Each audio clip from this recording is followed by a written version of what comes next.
que a graça de Deus cresça em nós sem cessar, e de ti, nosso Pai, em Espírito Santo de amor, pra gerar e formar Cristo em nós.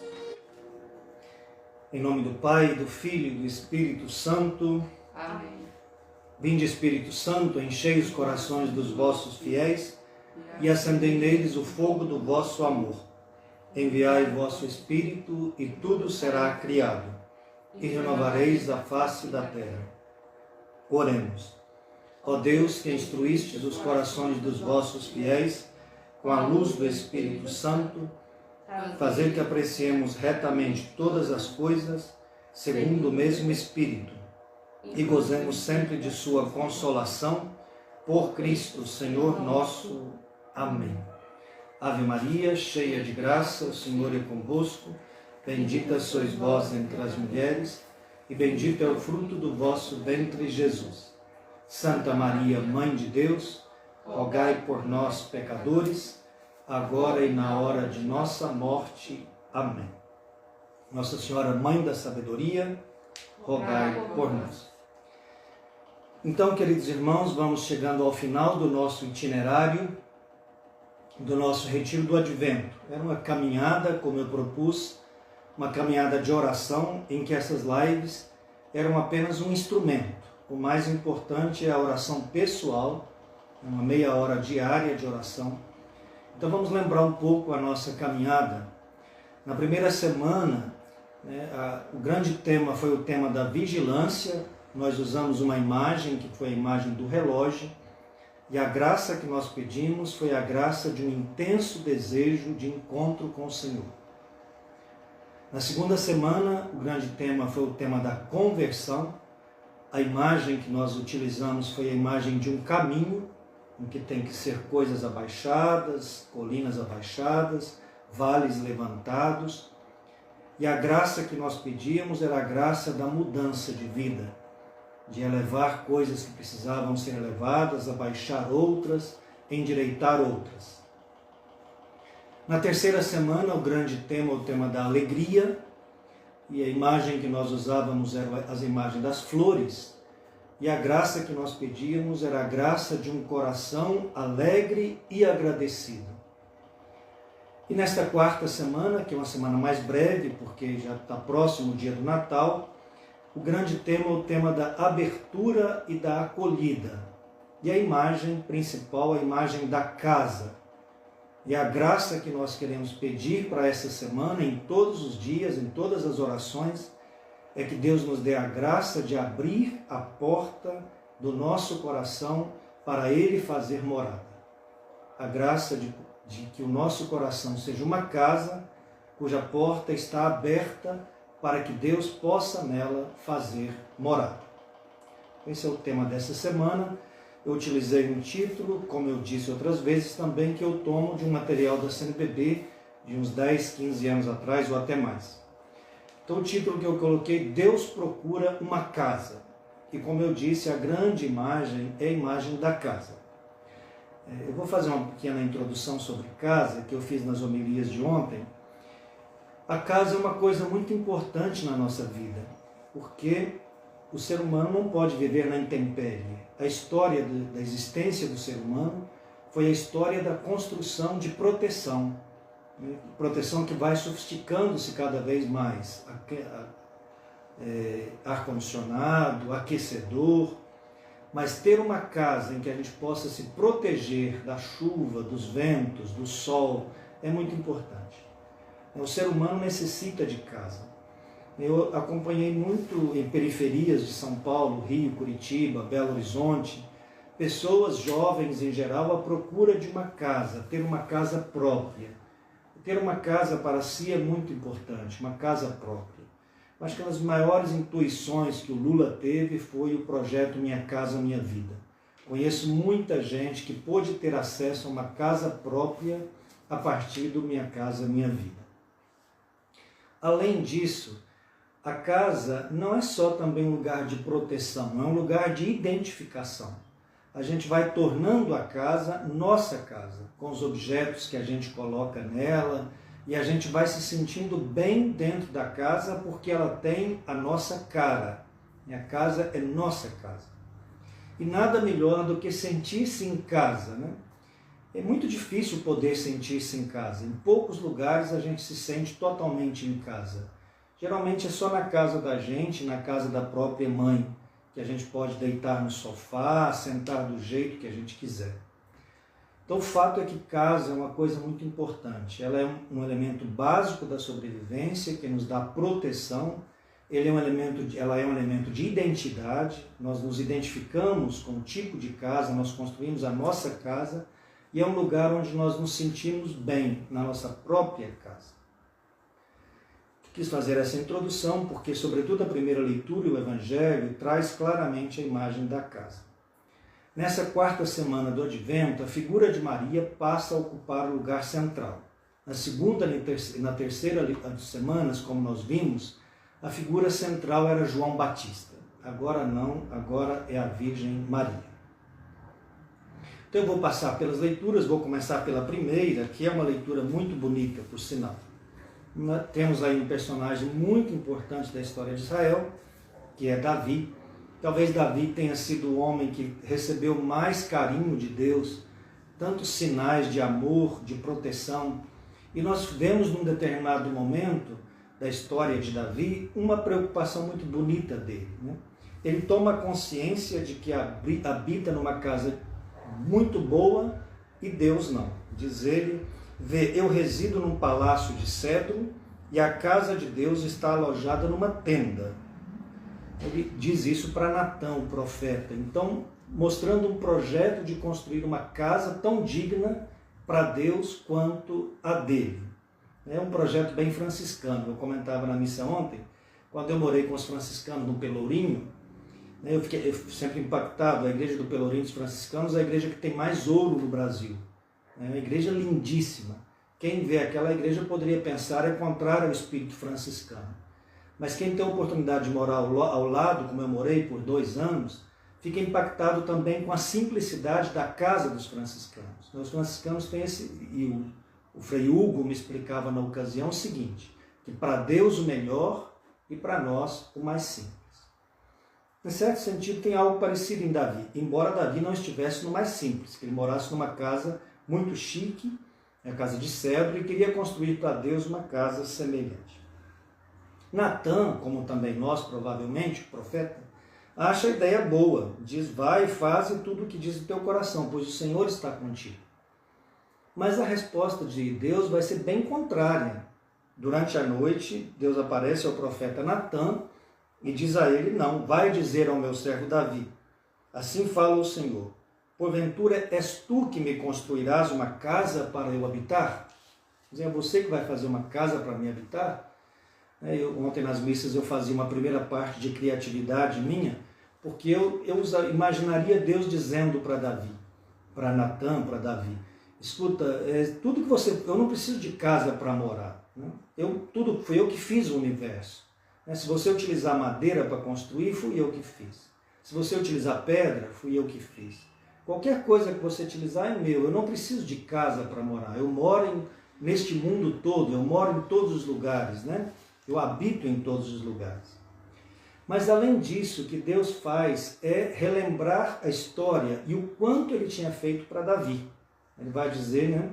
Eu te chamei quando você era simples pastor, eu te fiz chefe do povo, eu destruí teus inimigos, eu te dei um grande nome, eu estabeleci o povo na terra, eu instituí juízes para governá-los, ou seja, eu tenho uma longa história de proteção para com do povo e de maneira muito particular para contigo.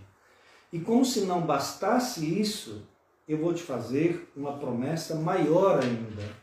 E a promessa é a seguinte, eu vou preparar um lugar para o meu povo Israel, eu o implantarei de modo que possa morar lá sem jamais ser inquietado.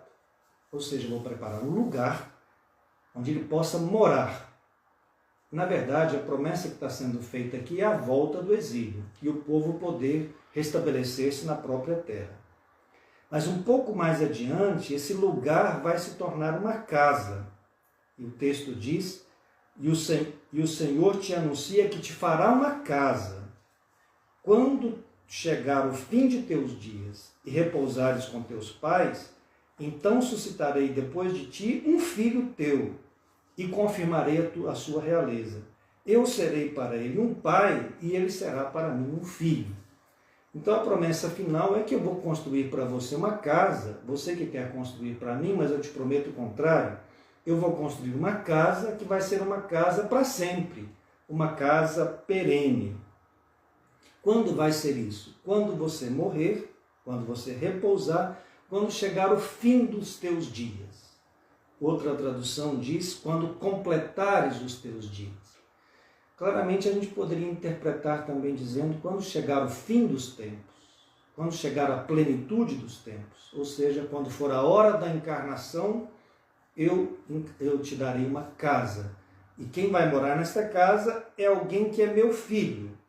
Eu serei para ele um pai e ele será para mim um filho.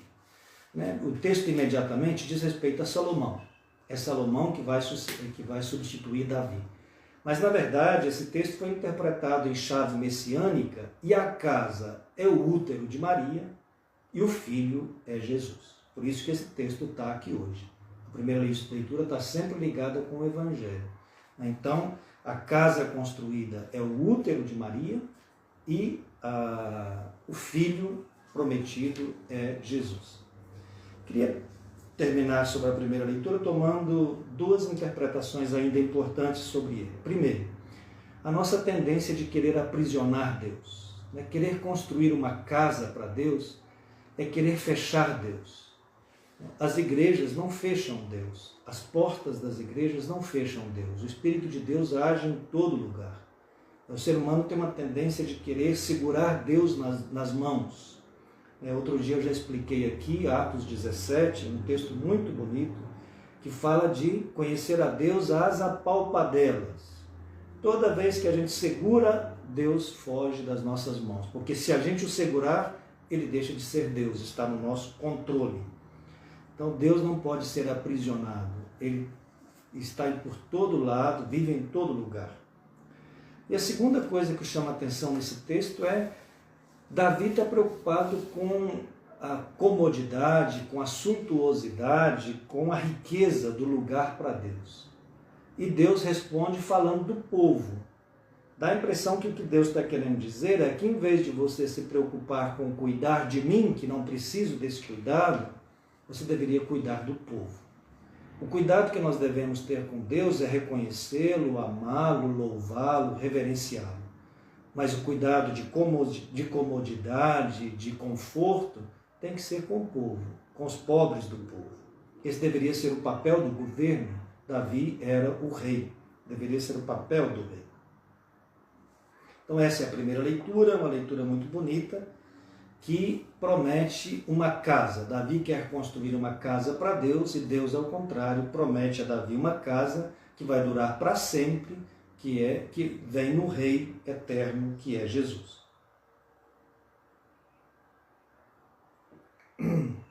Vamos passar para o Evangelho, um texto conhecidíssimo, o anúncio do anjo Gabriel à Virgem Maria. Vamos pegar elementos por elemento do texto todo. O texto começa fazendo um vínculo de João Batista com Jesus. O texto diz, era o 6º mês.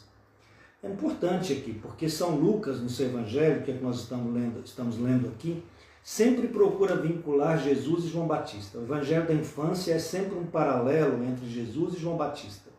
Ou seja, quando estava no 6º mês da gravidez de Isabel, ela já estava grávida de 6 meses, o anjo aparece a Maria. Então essa é a primeira coisa importante.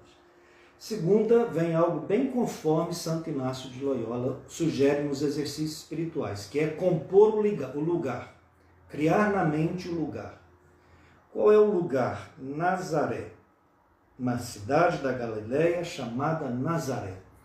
Uma cidadezinha pequenininha, pequena, pobre, situada na Galileia, um lugar que foi habitado muito por pagãos, porque o Reino do Norte, Israel, fez muita aliança com os povos vizinhos, e essa coisa de ser habitada pelos pagãos gerou uma série de preconceitos, eram mal falados, né? Lembra-se bem, é bom lembrar que quando Filipe foi apresentar Jesus a Natanael, diz para ele: encontramos Jesus, o Messias, de Nazaré. E Natanael diz: mas de Nazaré pode vir alguma coisa que presta? Então a primeira coisa para a gente criar na mente é uma cidadezinha pequenininha, como essa onde eu moro, por exemplo, simples, pobre, e até mal falada, era Nazaré. Depois, como sugere Santo Inácio, vamos imaginar as pessoas. Quais são as pessoas que estão em cena? São 3. Primeiro, uma virgem, a noiva está prometida em casamento a José. Então, chama Maria. É uma noiva, ela está noiva, e noivado significa um compromisso que não pode ser desfeito, a não ser por repúdio. A não ser que ela, por exemplo, cometesse adultério. E no noivado ainda não coabitavam, ou seja, ela não podia romper, não podia ter relação sexual, não coabitavam ainda. E o outro personagem é Davi, José, e o texto diz, ele era da descendência de Davi. Isso é muito importante, porque ele é que garante o vínculo com a dinastia davídica. E o terceiro personagem é o anjo Gabriel. Um anjo que há 6 meses atrás havia aparecido no templo de Jerusalém, a Zacarias, e agora vai aparecer no extremo contrário. Ele aparece no centro de Israel, no templo, a um sacerdote, e agora vai aparecer a uma mulherzinha simplesinha, numa cidadezinha simplesinha, que era Nazaré. Esses são os 3 personagens. O anjo Gabriel, no livro de Daniel 9, 24 a 27, anunciava a unção de um santo dos santos que seria ungido depois de 70 semanas. Então é muito interessante que quando chega a plenitude dos tempos, quando acaba o tempo da espera, quando chegou a plenitude dos tempos, agora ele aparece então para cumprir essa promessa que ele mesmo havia feito no livro de Daniel. Então aí está composto o lugar, Nazaré, as pessoas, as 3 que estão aí, e agora, como diz Santo Inácio, parar para contemplar as palavras, os diálogos. Os diálogos aqui são muito bonitos, né? O texto começa dizendo, o anjo diz a Maria: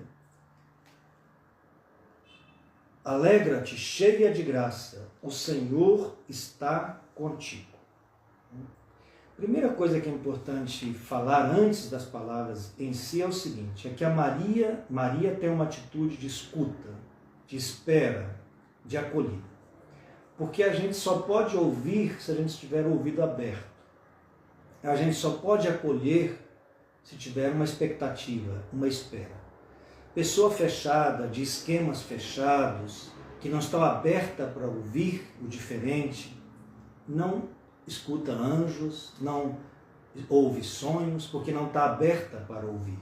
Maria era uma pessoa aberta para ouvir, que era capaz de escutar e que acolhe. Essa é a primeira coisa.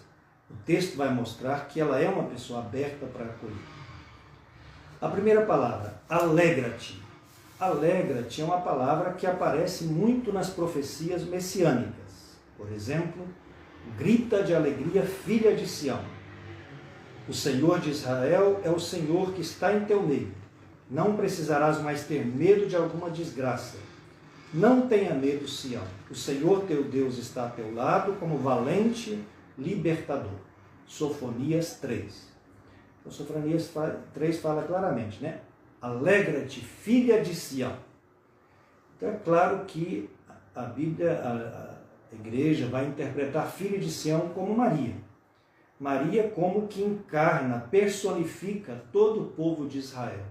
E de maneira muito especial os Anauim, que eram os chamados pobres de Javé. Aqueles que colocavam a sua confiança e a sua esperança em Deus. Na época do exílio da Babilônia, ficou um resto no povo de Israel. E esse resto eram os pobres, os Anauim. Eles tinham confiança, esperavam somente em Deus. porque não tinham outras forças. E Maria então encarna esses Anauim. E ela então é essa filha de Sião, a qual se promete: alegra-te, filha de Sião. Primeiro, alegra-te é um texto que lembra profecias messiânicas, portanto, que estão se cumprindo agora. A segunda palavra, cheia de graça, em grego, keharitomene.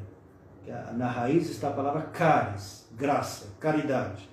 Então Maria é uma pessoa cheia da graça de Deus, da caridade de Deus, do amor de Deus. Ela é plena do amor de Deus, absolutamente plena. Ela não tem nenhum pecado, então não é como nós que não é plena. Ela é plena da graça de Deus. A terceira, o Senhor está contigo. Ou seja, Deus está com você. Você não está sozinha. Deus é uma força criadora que é boa e que está do nosso lado. Nós não estamos sozinhos, perdidos, desorientados na vida. A humanidade não está abandonada. Deus está do nosso lado. E, na verdade, tudo muda quando o homem sente que do lado tem um companheiro e que esse companheiro é Deus. Todos nós fazemos esta experiência de que quando Deus está do nosso lado, tudo é diferente. Então, o Senhor está contigo. Você não está sozinha. Você está cheia da graça de Deus e, portanto, fica alegre. O padre José Antônio Pagola, um teólogo espanhol, ele diz o seguinte, que o homem de hoje não sabe nem esperar e nem ouvir. Eu vou ler uma pequena palavrinha dele. Hoje não sabemos esperar. Somos como crianças impacientes que querem tudo imediatamente. Não sabem estar atentos para conhecer os desejos mais profundos. Simplesmente esquecemos-nos de esperar por Deus e já não sabemos como encontrar a alegria. Ou seja, no fim dessa primeira palavra, é importante perceber a atitude de abertura, de acolhida, de atenção que Maria tem. Maria está aberta para ouvir, tanto é que essa palavra a incomoda. Não é uma palavra que passa por ela assim, sem mais. Aí vem a segunda palavra, agora a resposta de Maria, né? Mais do que a resposta, mostra uma atitude de Maria. Maria ficou perturbada, diz o texto. Maria ficou perturbada com estas palavras e começou a pensar qual seria o significado da saudação. Então ela ficou perturbada, desorientada, temerosa. E isso é muito comum nos anúncios da Bíblia, né? Sempre que Deus chama alguém para uma grande missão, Moisés, Davi, Isaías, sempre aparece o medo, a consciência da fragilidade, da incapacidade que a gente tem, da pequenez, da indignidade. E cada um tem uma resposta, né? Isaías, eu não sou santo, habito um povo impuro, não sou digno. Moisés, né? Eu não sei falar, né? Sou meio gago, não sei falar. E Jeremias, eu sou ainda uma criança. Maria também sente essa perturbação, essa confusão. Então, mas ela continua, ela começou a pensar qual era o significado da salvação. Então Maria pensa, reflete, medita, e aqui então mostra um tipo que é próprio da pessoa de fé. A fé nos leva a meditar, pensar, procurar compreender. Inteligir.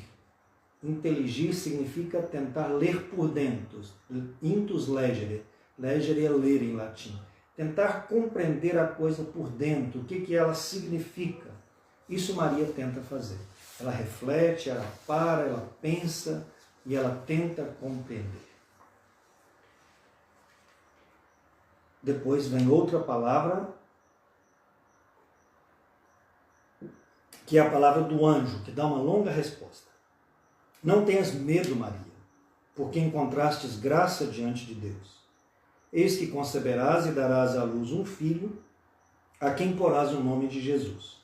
Ele será grande, será chamado Filho do Altíssimo, e o Senhor Deus lhe dará o trono de seu pai Davi.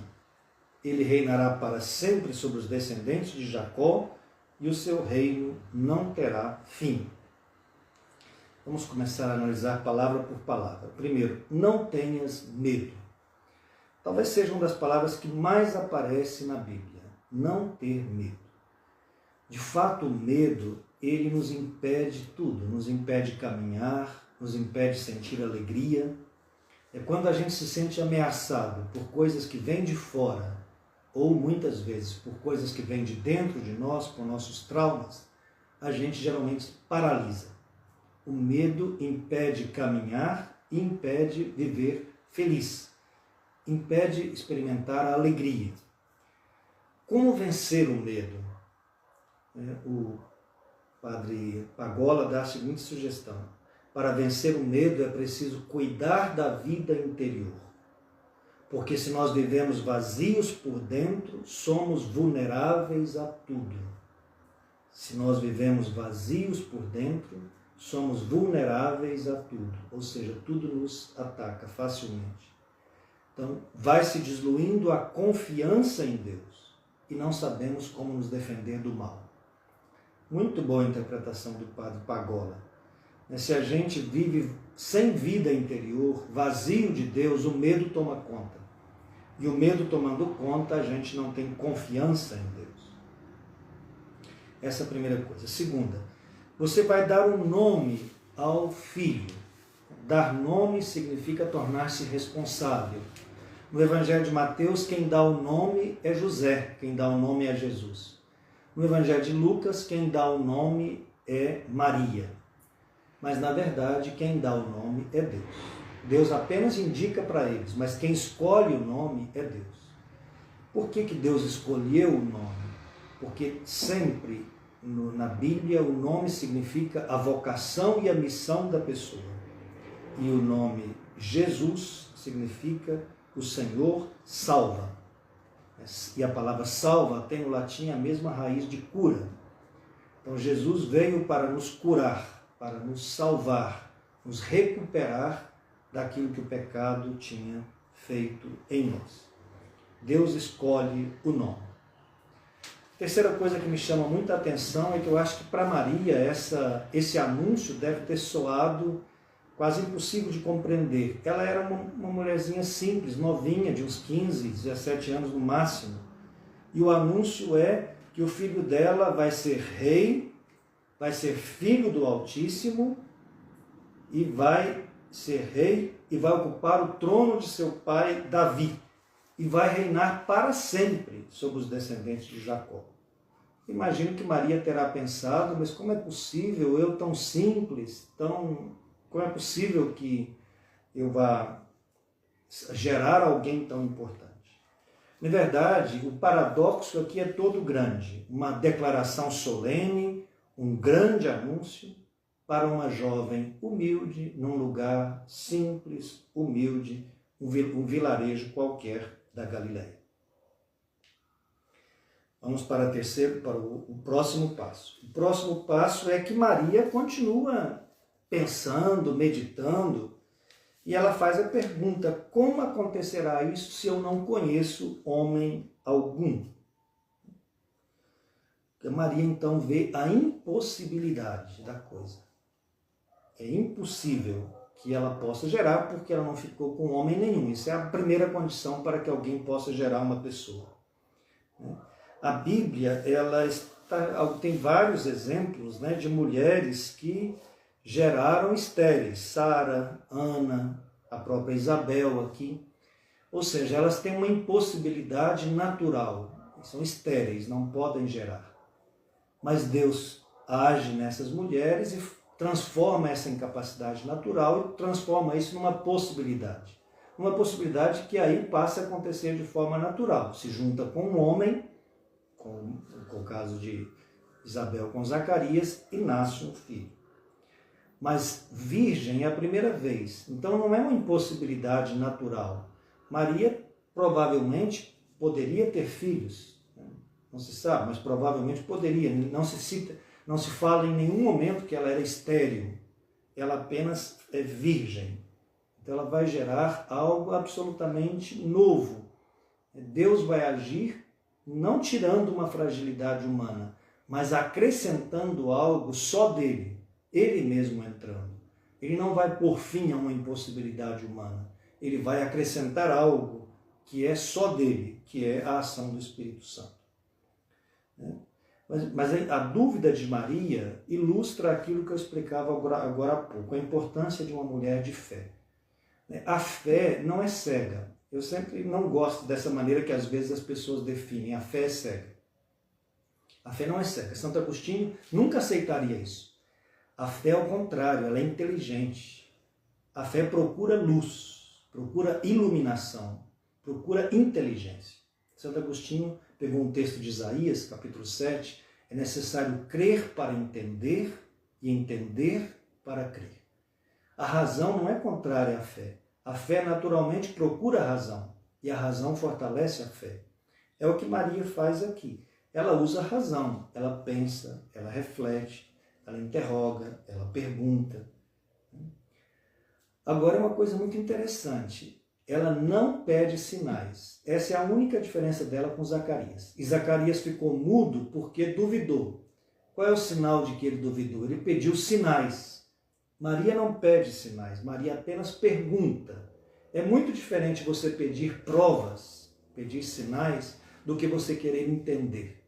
Maria não pediu provas, Maria apenas quis entender. Ela quis inteligir, quis compreender. Então, perguntar, investigar, tentar entender é muito de acordo com a fé. O que não é de acordo com a fé é pedir provas, porque a gente está tentando a Deus. Por isso que eu sempre digo que tudo que se fala sobre o sudário, procurar provas sobre a ressurreição de Jesus, é uma forma equivocada de enfrentar. É querer ir pela ciência quando a via é a teologia e a espiritualidade. Então Maria permanece sempre uma mulher de fé, uma mulher que escuta, que guarda e que procura entender a palavra. Essa é a mulher de fé, aquela que escuta, guarda, medita e procura entender a palavra de Deus. É como diz 1 Reis 3,9, ela tem um coração que escuta.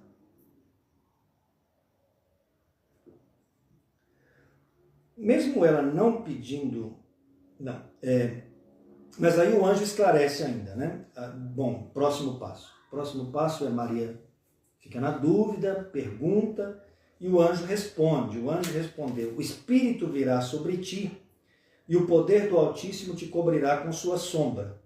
Por isso o menino que vai nascer será chamado Santo Filho de Deus.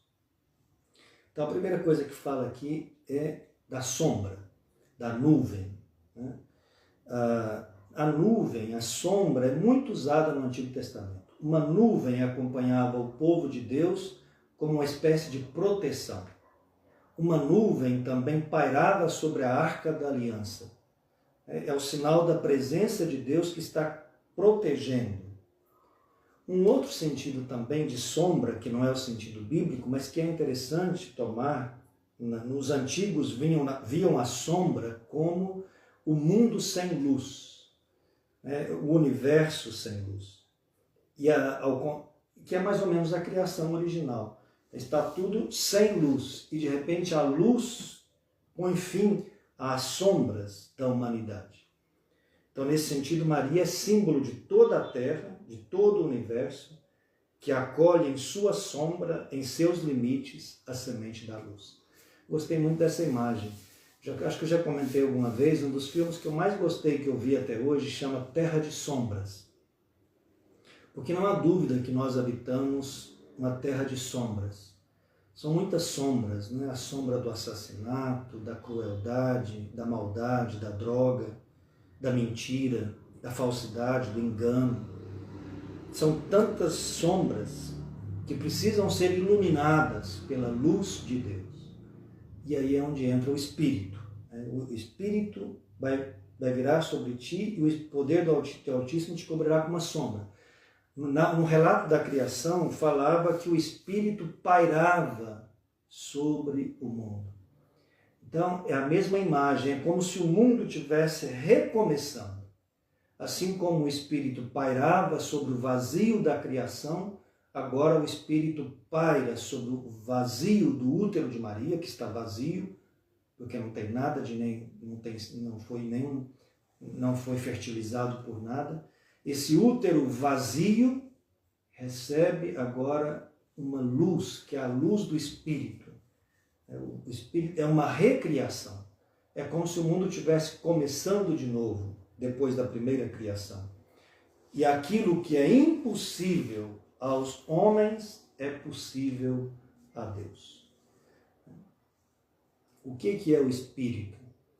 A Shekinah do Antigo Testamento, em hebraico, é a presença forte e eficaz de Deus. O Espírito é a presença de Deus, que habitava no Sinai, que habitava nos Santos dos Santos. Então, a ação do Espírito vai gerar uma luz, e essa luz vai fecundar o vazio, de maneira que o que vai nascer vai ser chamado de Espírito Santo. Eu sempre gosto de uma comparação que eu mesmo criei. Eu me chamo Walterson Vargas porque meu pai chama Orlando Vargas. Então ele vai ser santo, porque ele é do Espírito Santo. O texto diz claramente, né? Por isso o menino que vai nascer será chamado Santo, Filho de Deus. Uma última coisa, né? Maria não pediu sinal, diferentemente de Zacarias, mas mesmo assim o anjo vai dar um sinal. Interessante, né? Zacarias pediu e ele não deu, apenas falou que ia ficar mudo. Aqui ele deu um sinal, e o sinal é: também Isabel, tua parenta, concebeu um filho na velhice. Este já é o 6º mês daquela que era considerada estéril, porque para Deus nada é impossível. Então o anjo acaba concedendo a Maria um sinal. E Maria então vai responder com essa resposta famosíssima, né? Eis aqui a serva do Senhor, faça-se em mim segundo a tua palavra. A palavra faça-se em latim é fiat, faça-se. Então Maria responde e entrega-se nas mãos de Deus. Maria confia. Aqui tem uma coisa muito bonita que Santo Agostinho deu uma interpretação muito boa. Santo Agostinho diz o seguinte: Maria foi mãe porque foi discípula. Ela gerou primeiro na alma e depois no corpo. Olha bem, no século IV, quando toda a discussão da virgindade não tinha ainda começado, Agostinho já antecipa a questão da virgindade. Porque Agostinho está dizendo que a questão do corpo não é o que importa. Se Maria tem ímen, se não tem ímen. O que é fundamental aqui é o seguinte: Maria gerou primeiro na alma para depois gerar no corpo. Ou seja, não é uma mãe que se faz discípula, mas é uma discípula que, por ser discípula, se torna mãe. O primeiro é na fé. Ou primeiro Maria gerou Jesus na alma e depois gerou Jesus no corpo. Como foi que Maria gerou Jesus primeiro na alma? Por duas coisas: pela escuta da palavra e pela abertura à ação do Espírito. Por isso Maria é ícone de toda a igreja. Toda a igreja está vocacionada a ser como Maria, a gerar Jesus espiritualmente. Por isso essa música que nós colocamos no início. É para gerar e formar Cristo em nós. Maria gerou primeiro espiritualmente e depois materialmente. Nós não vamos gerar materialmente, mas geramos espiritualmente. E como é que nós podemos gerar Cristo espiritualmente? Na escuta da palavra e na abertura à ação do Espírito. Todos nós somos chamados a fazer isso, a gerar Cristo em nós. E gerar Cristo em nós se faz, diria, 3 coisas: entrar na presença de Deus, na sombra de Deus, na presença de Deus, o primado da palavra, na escuta da palavra e na abertura à ação do Espírito de Deus. Gerar Cristo em nós. Então, o mistério de Maria é o mistério da vocação de todo cristão. Todo cristão é chamado a ser gerador de Cristo. Gerar Cristo em nós para poder também gerar Cristo nos outros. Já caminhando para o final, eu queria apresentar a reflexão de duas pessoas diferentes, agora não são minhas. Primeiro, do padre Adroaldo Palaoro, jesuíta, que é diretor do Centro de Espiritualidade Ignaciana. A homilia dele desse fim de semana, muito interessante. Eu vou pegar essa parte dele que eu gostei muito. E depois do Papa Francisco, como eu tenho feito sempre. Primeiro, do padre Adroaldo. O padre Adroaldo diz o seguinte, ele usa uma frase de Charles Pegg, que diz o seguinte: Maria é mais jovem que o pecado. No fundo, ele está interpretando o mistério da Imaculada Conceição. Porque o que é a Imaculada Conceição? Que ela foi concebida sem pecado. E o padre Adroaldo pega essa frase do Pegg para dizer que Maria, ela tem uma coisa que é anterior ao pecado. E que coisa é essa que é anterior ao pecado? Ela tem uma capacidade de confiança em Deus que é original. O que o Palaoro chama de beatitude original. Dizer, nós damos muito acento ao pecado original. E é verdade, não há como negar que o pecado original trouxe um mal enorme no mundo, né? Esses dias aqui na nossa região, nós ficamos todos muito impactados pelo assassinato de uma jovem de 25 anos, mãe de 2 filhos, que foi de uma comunidade de origem de uma comunidade nossa, portanto um sofrimento para toda uma comunidade, e para a família, para a mãe, para os 2 irmãos, que foi assassinada brutalmente, estuprada e assassinada. Não há prova melhor de que existe um mal imenso nesse mundo. E que o lastro do pecado original está por todo lado. Está também em nós. Nos nossos medos, nos nossos traumas, nas nossas feridas, nos nossos sentimentos negativos. E aí o Adroaldo Palaoro diz, mas a gente às vezes fala demais desse lastro do pecado original e não percebe que o ser humano tem também uma beatitude original. O que seria essa beatitude original? Ele diz essa capacidade de confiar em Deus e não se deixar levar pelos medos, pelos traumas. Então, diz ele, de alguma forma, Maria habita em nós. Como que Maria habita em nós? Na nossa capacidade que existe lá no fundo de nós, de uma confiança original, de uma acreditar em Deus e não nos deixar levar pelo medo, pelas resistências, uma capacidade de confiança original. Eu sempre, como estudei Santo Agostinho, que foi quem criou a teoria do pecado original, utilizando a Bíblia e tal, mas o pai da teoria do pecado original é Santo Agostinho. Então eu sempre gostei muito dessa ideia de que há um pecado original. Eu acredito piamente. Você pega uma criança no peito e ela traz em si a marca do autocentramento, do egoísmo. Se você vai dar o peito para outra, ela não quer. Se você vai dar um brinquedo de uma criança de 1 ano para outra, ela não quer. É a marca do pecado original, o egoísmo, o autocentramento. Mas aí o Adroaldo diz uma coisa mais interessante também. Mas também o ser humano tem uma coisa mais original ainda, que é, ele foi criado sem pecado. O pecado surgiu de Adão, Eva, o diabo, né, para criar um mito do pecado original. Mas nós temos no fundo algo muito melhor. Na origem, lá no fundo, o homem é bom. Uma capacidade de confiança original em Deus.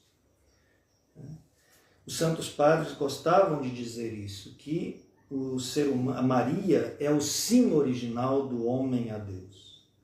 Que o mais profundo de nós é o sim a Deus, não é o não. Por isso a gente precisa reencontrar-se mais com aquilo que em nós diz sim à vida. Porque, infelizmente, o pecado introduziu em nós uma semente de morte, um espírito do mal que vai dizendo não, você não é bom, você não é capaz, você não vai fazer isso, você não vai dar conta. É um espírito que nos tenta colocar para baixo, que diz não a Deus, não à vida. Não é por acaso que o diabo é apresentado como o pai da morte. Mas os santos padres diziam, é verdade que a gente fica quase que tentado a dar mais forças a esta palavra, a esse espírito, que é o espírito do mal. Mas não, existe uma coisa mais original em nós, que é o sim a Deus. Essa confiança original que Maria tem está no mais profundo de nós mesmos. É por isso que não é fácil dizer sim a Deus, né? Na maior parte do tempo, o ser humano é desconfiança, é medo, é dúvida, por causa do pecado original. Mas lá no âmago mais profundo de nós mesmos existe uma semente que nos leva a dizer sim a Deus. É o melhor de nós. Infelizmente, nós temos memórias doentias, que são memórias que nos fazem alimentar o medo, a desconfiança, a dúvida. Todos nós sofremos com traições, com enganos. Você esperava de alguém uma coisa e foi outra, né? Tudo isso nos faz, então, essas memórias doentias nos fazem a nós todos cair na desconfiança, no medo. E a palavra que vem é não. Não à vida, não à relação, não ao encontro. E a gente é chamado a ativar essa força original que Maria tem, né? A beatitude original contra o pecado original. E a beatitude original é mais jovem, na frase do Peg. A beatitude original é anterior, é mais jovem. E essa força interior originária é uma força de vida, muito criativa. Pode ver que as pessoas que estão nesta força são muito criativas. É uma força muito bonita, uma força de vida, de criatividade. Então, para terminar o comentário a esta leitura do Evangelho, né, volto com a imagem da casa, para lembrar então que Maria, com essa confiança original, com essa beatitude original, abre a porta para Deus entrar. Ela abre a porta da sua casa, o seu útero, e aí então Deus pôde ter uma casa nesse mundo.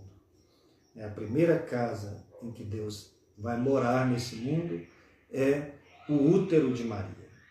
Nas homilias que eu fiz ontem, eu lembrava que nós muitas vezes pensamos que começamos a morar nesse mundo, o primeiro lugar que nós moramos é a casa em que a gente nasceu. O primeiro lugar onde a gente nasceu, morou nesse mundo, na verdade, é o útero de nossas mães. E hoje em dia a psicologia explica com toda a propriedade que esses 9 meses influenciam muito na construção da personalidade humana. Influencia muito.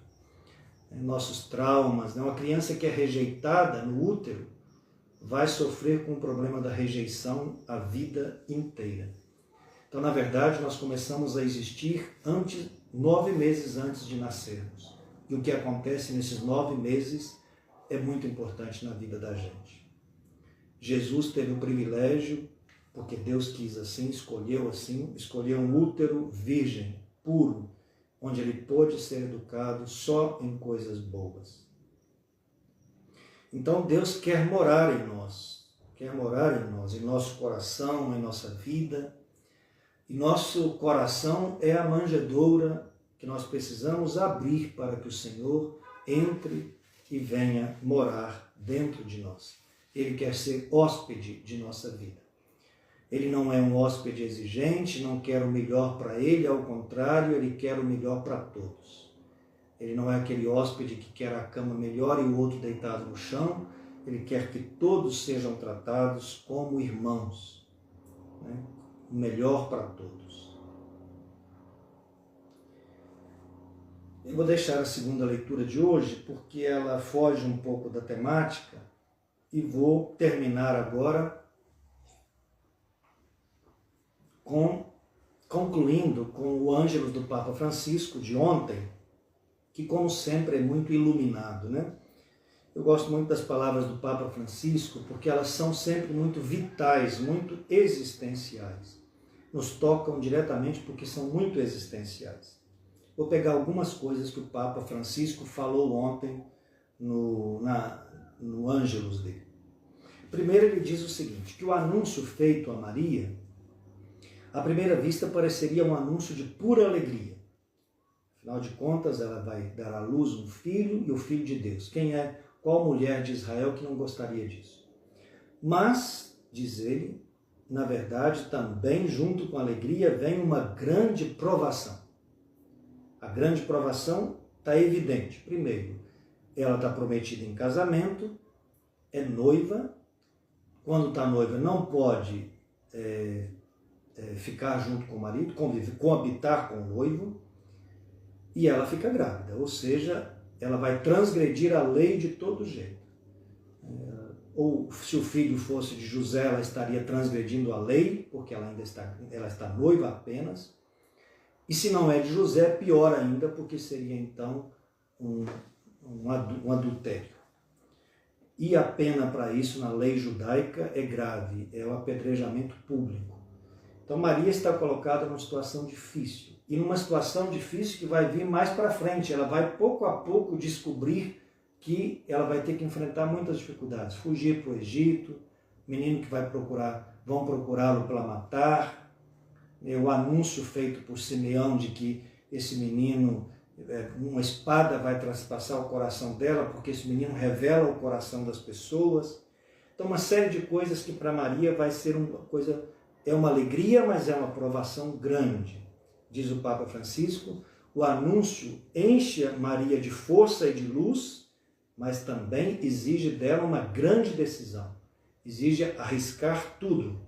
Em vez de continuar uma vidinha normal, ela sabe que vai começar um caminho que é de uma vida de muita dificuldade. E aí eu gosto muito do que o Papa Francisco fala. Então, o sim de Maria, esse eis-me aqui, faça-se a tua vontade, o fiat de Maria, não é uma resignação.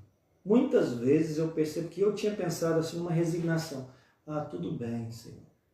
É uma submissão humilde, diz o Papa Francisco, não é uma submissão humilde, é uma aceitação ativa, forte, viva. E aí ele usa uma palavra que eu gostei muito. Ela não se submete a Deus, ela adere a Deus. Achei ótimo. Ela não se submete a Deus, ela adere a Deus. Submissão é uma atitude passiva, que é resignada. Essa resignação que Nietzsche tanto criticava no cristianismo. Mas aqui é exatamente o contrário, não é resignação, é opção, é adesão, é escolha. Ele me chamou e eu escolho esse caminho, eu decido. Ela arrisca tudo. Ela pode, como diz o Papa Francisco, ela poderia pedir mais tempo para pensar, poderia ter pedido uma explicação maior das coisas, poderia ter colocado alguma condição, mas não, ela não coloca nenhuma condição e não faz Deus esperar, não adia, diz o Papa Francisco. Ela não adia, ela não faz Deus esperar.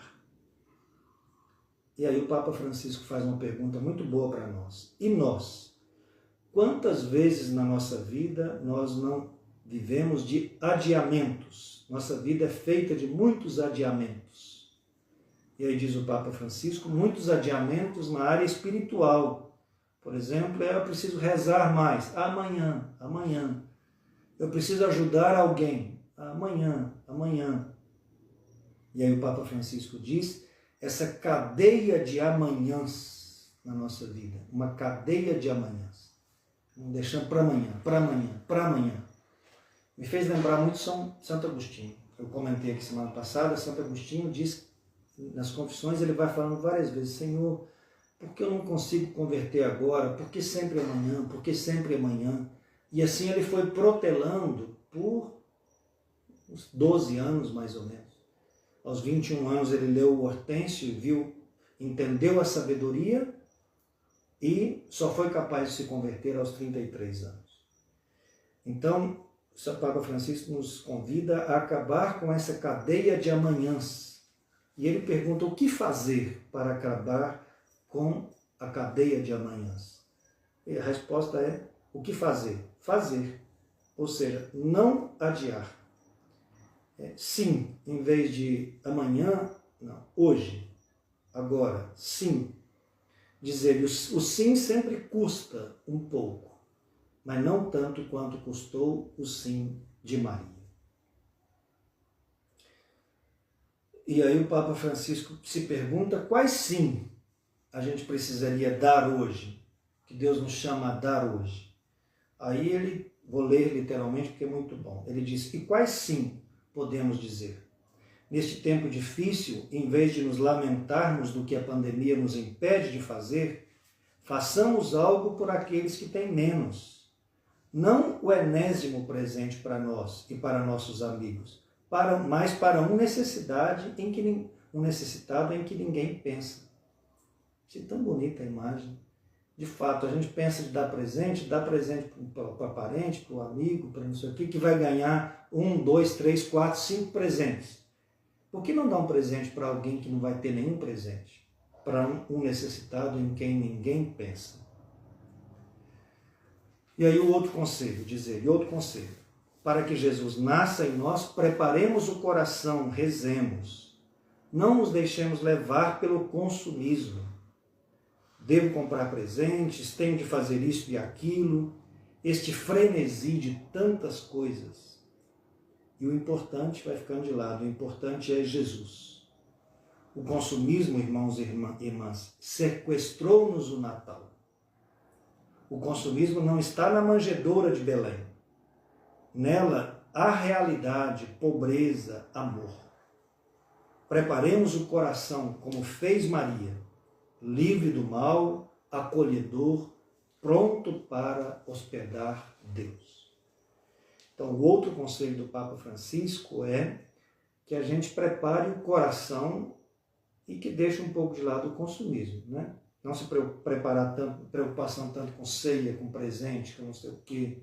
A preocupação principal é o coração. Mesmo que a gente faça uma refeição de família e tudo mais, mas não é o mais importante, de maneira alguma.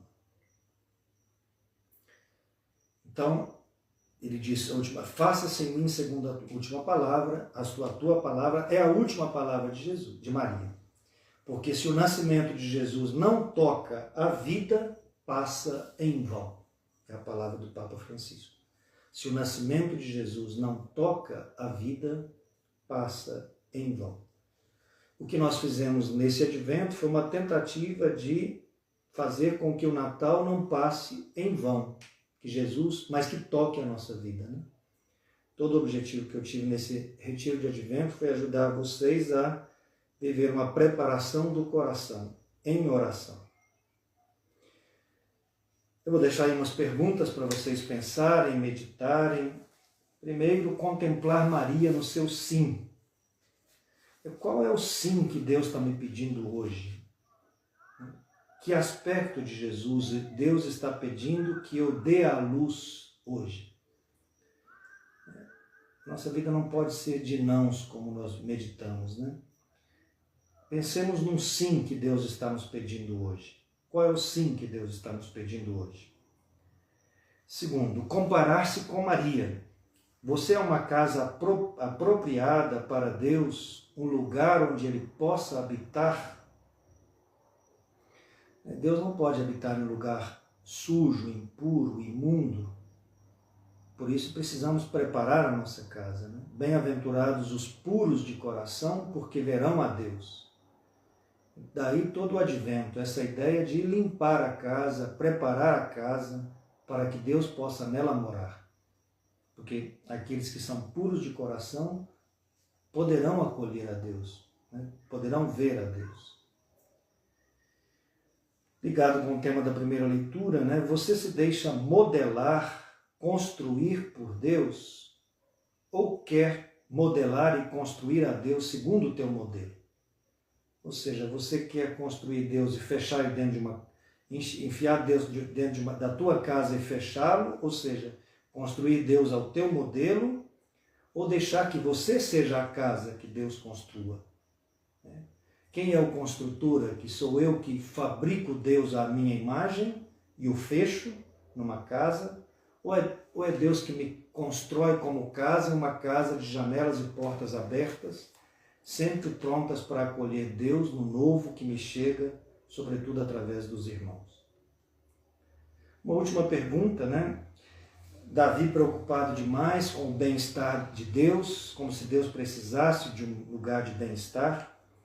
Então seria bom perguntar, né? Você se preocupa com o próprio bem-estar ou com o bem-estar daqueles que Deus te confiou? E a nossa igreja se preocupa com o quê? Com patrimônio, com beleza da liturgia ou com o bem-estar do povo? E os nossos governantes se preocupam com o quê? Com o bem-estar do povo? É triste perceber que na maioria das vezes não, né? Quando nós estamos em plena pandemia, transformar a vacina numa coisa política é sinal de uma falta de preocupação com o bem-estar do povo elevada ao extremo. Então, queridos irmãos, assim terminamos. Até o dia do Natal nós vamos ter essas pequenas lives para ajudar na oração, mas eu repito sempre que tanto essa live semanal quanto os pequenos vídeos diários são apenas um instrumento de ajuda, porque desde o início eu tentei deixar claro que o retiro do Advento é um exercício espiritual, que cada pessoa tem que fazer, cada qual faz a sua meditação. E pode-se servir dos materiais de ajuda, mas é a própria meditação, naqueles passos que nós indicamos, né? Criando uma preparação do ambiente, do lugar, do corpo, da respiração, depois procurando entrar na cena, vendo o lugar, as pessoas, o que elas fazem, o que elas falam, o que elas fazem, terminar com um diálogo com o Senhor, né? Anotar as coisas que mais chamaram a atenção, as palavras, os sentimentos, os apelos, as resistências, anotar no caderno e ir assim fazendo um processo de crescimento. Desde já eu agradeço a todo mundo pela atenção, espero ter podido ajudar a se prepararem melhor para o Natal. Muito obrigado então, que Deus abençoe e guarde a todo mundo. Desde já antecipo desejando um Feliz Natal a todos. Fiquem com Deus.